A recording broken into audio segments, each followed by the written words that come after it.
Right now আমার এই হাতে রয়েছে একটা লেন্স অর্থাৎ মোবাইল ক্লিপার লেন্স। সো আপনারা যারা মোবাইল দিয়ে ছবি বা ভিডিওগ্রাফি করতে ভালোবাসেন, মূলত আজকের ভিডিওটা তাদের জন্য। অনেকেই আছেন যারা মোবাইল দিয়ে ছবি তুলে সেটাকে সোশ্যাল মিডিয়াতে পোস্ট করতে অনেক বেশি ভালোবাসেন, অ্যান্ড তারা মন মতো ছবি পায় না একটা বাজেট সেগমেন্ট ফোন দিয়ে। সো এই হাতে আমার রয়েছে রিয়েলমি C25s একটা ডিভাইস। তো এইটার সাথে আমরা এই সকল লেন্সগুলো আমরা কানেক্ট করব। এইটাতে রয়েছে একটা ম্যাক্রো লেন্স অ্যান্ড তার সাথে একটা ওয়াইড লেন্স। তো সেটা থেকে আমরা কেমন ছবি আউটপুট পাচ্ছি অ্যান্ড কেমন পারফরমেন্স পাচ্ছি সব কিছু আপনাদের সাথে তুলে ধরবে এই ভিডিওতে। আশা করছি ভিডিওটা আপনাদের কাজে দিবে অ্যান্ড ভালো লাগবে। সো ভিডিওটা অবশ্যই বিনা স্কিপে ফার্স্ট টু লাস্ট দেখবেন। ভিডিওটা শুরু করার আগে কাইন্ডলি ছোট্ট একটা রিকোয়েস্ট থাকবে আপনাদের সকলের কাছে, সেইটা হলো এই ভিডিওটিতে একটি করে লাইক করে দিবেন, তার সাথে চ্যানেলটিতে নতুন হয়ে থাকলে একটি করে সাবস্ক্রাইব করে দিবেন। চলেন মূল ভিডিওতে চলে যাওয়া যাক।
তো মোটামুটি এতক্ষণ পর্যন্ত আপনারা একটা সিনেমেটিক দেখলেন, যেখানে আমরা অনেক রকম ছবি তুলেছি এটার যে ম্যাক্রো লেন্সটা আছে সেটা দিয়ে, তার সাথে ওয়াইড লেন্স সেটা দিয়ে।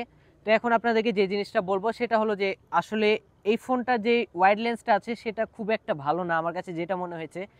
আমি মোটামুটি সেটা ইউজ করেছি, এই ভিডিওতেও আপনাদেরকে ইউজ করে দেখালাম, তার সাথে কিছুদিন থেকেই আছে অলরেডি, মোটামুটি আমার কাছে 7 থেকে 8 দিন ধরে ইউজ করছি প্রতিনিয়তই।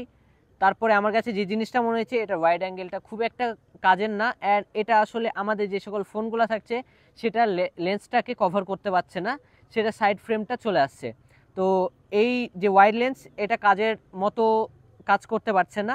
তার সাথে যে জিনিসটা লক্ষণীয় বিষয় বা ভালো যে জিনিসটা আমার কাছে মনে হয়েছে সেটা হলো এটার ম্যাক্রো লেন্স। ম্যাক্রো লেন্স দিয়ে আমরা মোটামুটি ভালো ছবি তুলেছি, যেগুলো আপনাদেরকে স্ক্রিনে আমরা দেখাচ্ছি। তো এইটা থেকে এর থেকেও ভালো ভালো আপনারা ছবি বা ফটোগ্রাফি তুলতে পারবেন যদি আপনাদের ডিভাইসটা একটু ভালো হয়। আমাদের যেহেতু এটা বাজেট সেগমেন্টের একটা ডিভাইস, যেটার কালার বা আপনারা যাই বলেন, এটা কালার কন্ট্রাস্ট সব কিছুই খুব একটা ভালো প্রোভাইড করতে পারেনি, তারপরে আমাকে যথেষ্ট ইমপ্রেস করেছে।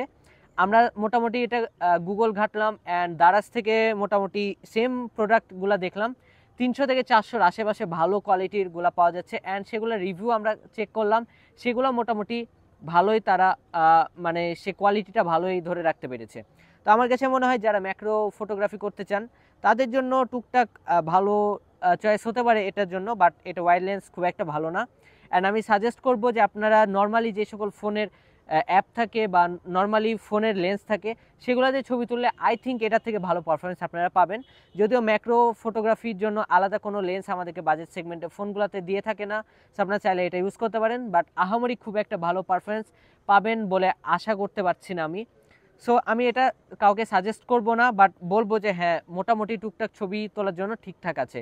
তো এটা কোথা থেকে আসলে নিয়ে এসেছি বা কোথা থেকে আর কি এটা পাওয়া যাবে সেই সম্পর্কে আমি কোনো প্রকার বলতে পারছি না, কারণ মেনলি এটা আমি আমার এক ফ্রেন্ডের থেকে নিয়েছি অ্যান্ড সে সেটা ইউজ করছে, যার কারণে আমি তার কাছ থেকে নিয়ে এটা রিভিউ আপনাদের সাথে শেয়ার করলাম। তো আপনারা যারা মোটামুটি লেভেলে ছবি বা ভিডিওগ্রাফি করেন তাদের জন্য এটা টুকটাক ইউজের জন্য ঠিকঠাক আছে, বাট হেভি লেভেলের যারা মানে মোবাইল দিয়ে ফটোগ্রাফি করে থাকেন তাদের জন্য না। সো চলেন ভিডিওটা শেষ করে দিই। ভিডিওটা যদি আপনাদের ভালো লাগে অবশ্যই বন্ধুদের কাছে শেয়ার করবেন, তার সাথে ভিডিওটিতে একটি লাইক করে দিবেন, চ্যানেলে নতুন হয়ে থাকলে সাবস্ক্রাইব করে দিবেন। দেখা হচ্ছে নতুন কোনো আরও একটি ব্র্যান্ড নিউ ভিডিওতে।